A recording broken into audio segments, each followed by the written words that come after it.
Il-proġett ta' Cyclotron għadu mhux qed jiffunzjona. Dan ikkonfermah il-Ministru għas-Saħħa Ġotjana Bela ma' Net News f'dik illi it-tieni konferma li waslet f'temp ta' ftit jiem wara li Chief Financial Officer tal-Malta Enterprise xed ta' ġurament fil-qorti illi dan il-proġett tal-kanċer għadu mhux qed jaħdem.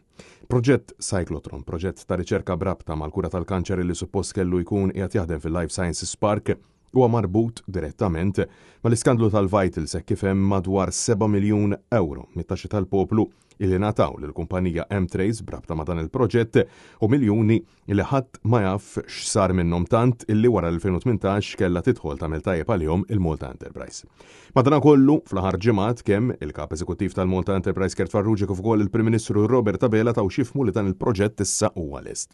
Iżda, meta mistoqsi minn Net News, il-Ministru għas-Saħħa Ġotjana Bela inizjalment qal li s-Cyclotron ma jqax taħt ir-responsabilità tiegħu fil-waqt illi s-saħaq li preżentament jinsab f'fażi avvanzata għalkemm mhux qed jiffunzjona. Dan il-proġett lest.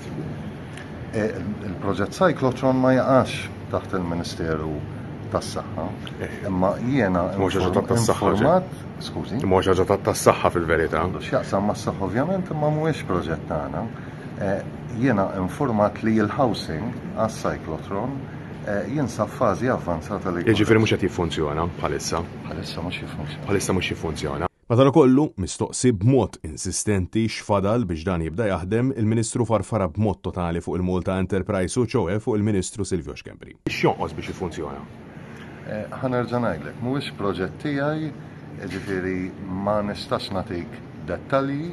Li nista' ngħid biss li jekk ikun funzjonanti iva l-Isptar Mater Dei jagħmel użu minnu. U l-proġett ta' minnu hekk jogħġbok? Il-proġett taħt min jaqa'? Il-proġett jaqa' taħt il-Malta Enterprise. Is-saga tal-Vitals u Stewart li preżentament hija tema ta' żewġ kawżi separati fil-qorti quddiem il-Maġistrati Rachel Montebello u Leonard Caruana tpoġġi taħt lenti kif allegatament kien hemm min ifroda minn flus il-poplu miljuni tal-euro anke brabta ma' suġġett tan sensittiv bħal marda tal-kanċer.